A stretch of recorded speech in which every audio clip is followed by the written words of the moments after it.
musyawarah. Umar tidak diangkat dengan cara musyawarah, tapi dengan wasiat. Kata Abu Bakar, kalau aku meninggal nanti penggantinya adalah Umar. Umar tidak diangkat dengan cara musyawarah. 2 tahun Abu Bakar jadi khalifah, meninggal, naik Sayyidina Umar. Meninggal Sayyidina Umar, 5 tahun dia jadi khalifah. Tak lama dia jadi khalifah, 1 periode aja. 5 tahun. Habis dia menjadi 5 tahun itu, meninggal Umar, mengangkat Utsman. Beda caranya, diangkat 6 orang tim formatur.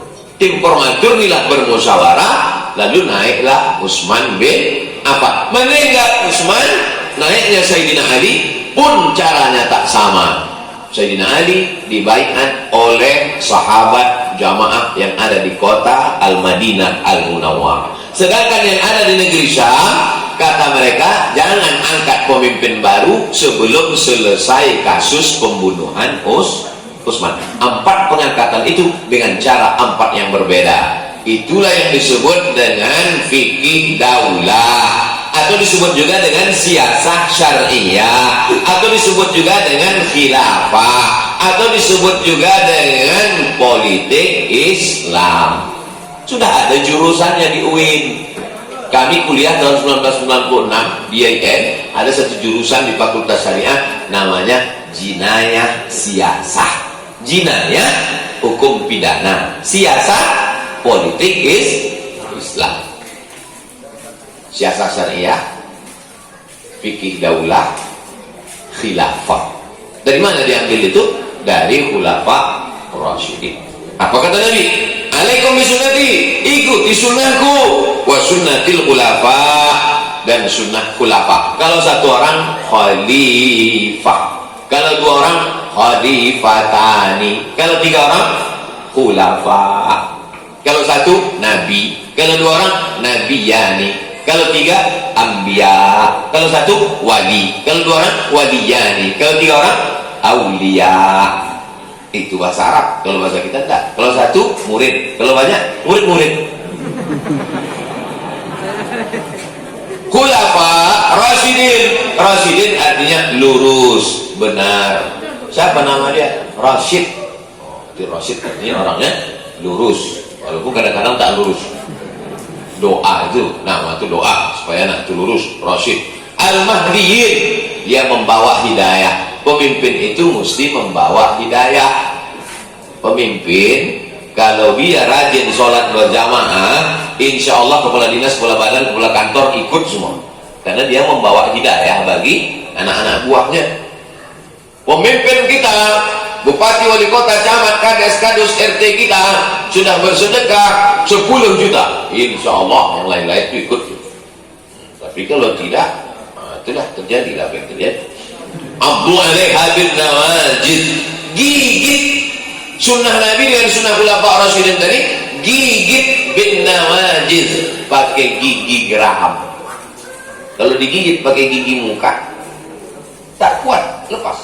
Kalau dipegang tak kuat. Digigit pakai gigi muka, cep, lepas. Apalagi gigi palsu. Mohon maaf yang pakai gigi palsu. Saya tak ada ceramah nih sedikit menyindir, cuman kadang orang tersinggung aja sedikit. Addu alaiha bin nawajis, gigit pakai gigi geraham. Makanya orang kalau dia kena tembak itu takut peluru itu infeksi di dalam, maka dimasukkan misiu, dibakar supaya dia kuat. Gigitnya dahan kayu kan, gigitnya ranting kayu. Dari mana saya tengok? Film koboi. Macam tak pernah aja nonton film koboi. Gigit lagi geraham. Wa iyyakum wa muhdatsatil umur. Hati-hati kalian terhadap muhdas. Muhdas perbuatan yang dibuat-buat. Nanti sesudah Nabi Muhammad SAW meninggal, sesudah khulafa rasyidin akan muncul muhdas, sesuatu yang dibuat-buat yang tidak ada pada zaman Nabi Muhammad SAW. Fa inna kulla bid'atin dhalalah, karena yang dibuat-buat itu dhalalah, sesat. Rawahul arba'ah. Hadis ini diriwayatkan oleh imam yang 4. Yang dimaksud 4 di sini, ya nanti adik-adikku balik ke kampung, jamaah sekalian, dulu kami belajar kitab ini di Pekanbaru, maka kita kaji lagi di sini. Hadis ini diriwayatkan oleh yang 4. tanya sama jamaah di kampung, yang 4 itu siapa Pak Ustaz? Imam Hanafi, Imam Maliki, Imam Syafi'i, dan Imam Hambali. 4 di sini maksudnya 4 penulis sunan. Sunan Ibnu Majah, Sunan Abi Daud, pertama Abi Daud dulu, Sunan Abi Daud, Sunan Nasai, Sunan Ibnu Majah, Sunan Tirmizi, Sunan Ibnu Majah. Illa Nasai, kecuali Nasai. Kalau gitu 3 saja. Sunan Abi Daud, Sunan Tirmizi, Sunan Ibnu Majah. Wa sahahahu Tirmizi wa Ibnu Hibban. Kata Imam Tirmizi, hadis ini hadis sahih. Kalau udah kata Imam Tirmizi hadis sahih, terima aja lah, percaya aja sama Imam Tirmizi. Ini banyak pula orang sekarang tak percaya. Saya tak percaya sama Imam Tirmizi. Imam Tirmizi itu murid Imam Bukhari. Dia hidupnya di zaman salaf. Kau hidup di zaman salaf. Gimana kau mau meneliti hadis? Bukan kita hafal hadis, bukan kita hafal sanad, hafal matan, kita ikuti ijtihad ulama. Nanti sesudah aku meninggal, kata Nabi, akan banyak perbuatan-perbuatan yang dibuat-buat. Maka sesungguhnya yang bid'ah itu adalah dhalalah. Di antara yang muncul bid'ah dhalalah sesudah Nabi meninggal adalah bid'ah mengingkari adanya takdir. Kelompok ini disebut dengan Qadariyah.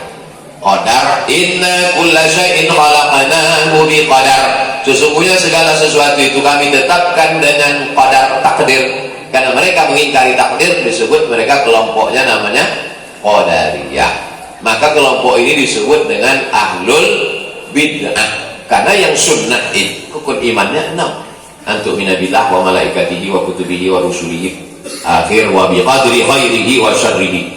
Sedangkan dia kata dia rukun iman cuma sampai 5 aja di amandemennya.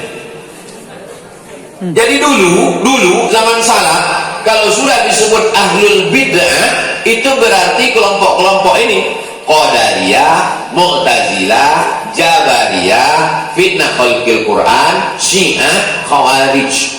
Kalau antum baca kitab Jarh wa Ta'dil, fulan minal mubtadi', si fulan pelaku bid'ah, itu berarti Qadariyah, Mu'tazilah, Jabariyah, Murji'ah, Khalqil Quran, Syiah, Khawarij. Dulu begitu. Nah sekarang itu jangan ikut dia tuh. Dia itu ahli bid'ah tuh. Kenapa dia ahli bid'ah Ustaz? Karena subuhnya pakai kunut. Sejak kapan Imam Ahmad bin Hanbal membid'ahkan Imam Syafi'i? Imam Ahmad bin Hanbal di Baghdad tidak pakai kunut. Imam Syafi'i di Mesir pakai kunut. Tak pernah Imam Ahmad bin Hanbal sekalipun mengatakan jangan ambil hadis dari Syafi'i karena dia berkunut subuh. Ini kan namanya kebodohan yang diwariskan. Apa kata Imam Ahmad bin Hanbal? Da'autu li Syafi'i fi sholati arba'ina sana. 40 tahun aku mendoakan Syafi'i dalam sholatku. Bukan di luar sholat, dalam sholatku aku mendoakan Syafi'i. Doanya apa? Rabbil firli wali walidayya wali Muhammad bin Idris Asy-Syafi'i. Ampunkan aku, ampunkan oma ayahku, ampunkan Muhammad bin Idris Asy-Syafi'i. 40 tahun ditulis dalam kitab Manaqib Imam Syafi'i. Pertanyaannya, pernahkah Nabi mengajarkan, hai jamaah, kalau kalian sholat bacakan doa ini, Rabbil firli wali walidayya wali Muhammad bin Idris Asy-Syafi'i? Kalau tidak dibuat Nabi bid'ah. Saya tanya sekali lagi, pernahkah Nabi mengajarkan doa ini dalam sholat? Tidak. Kalau gitu Imam Ahmad bin Hanbal pelaku bid'ah lah, karena melakukan yang tak pernah dilakukan Nabi. Maka kaidah itu batil kalau tidak dibuat Nabi bid'ah. Batil lah, karena banyak sekali perbuatan-perbuatan yang tidak dibuat Nabi tapi dibuat oleh sahabat Nabi. Contohnya mana? Sebelum tidur malam bertasbih alfa uqdah, 2000 simpul tadi. Siapa itu? Abu Hurairah. Abu Hurairah sebelum tidur malam, ada dalam biografinya ditulis oleh Imam Az-Zahabi, nama kitabnya Siyar A'lam An-Nubala. Sebelum dia tidur malam bertasbih dia 2000 simpul tadi. Subhanallah, subhanallah, subhanallah, subhanallah, subhanallah, 2000 simpul baru tidur. Bukan cuma orang sekarang 2000 update baru tidur. 2000 simpul tasbih baru dia tidur. Ada Nabi mengajarkan, hai sahabat-sahabatku, nanti kalian sebelum tidur bertasbihlah kalian 2000. Ada? Mana ada hadisnya? Tunjukkan kalau ada hadisnya. Tak ada. Tapi kenapa dilakukan oleh sahabat? Itu menunjukkan bahwa bid'ah itu ada yang baik, ada yang tak baik.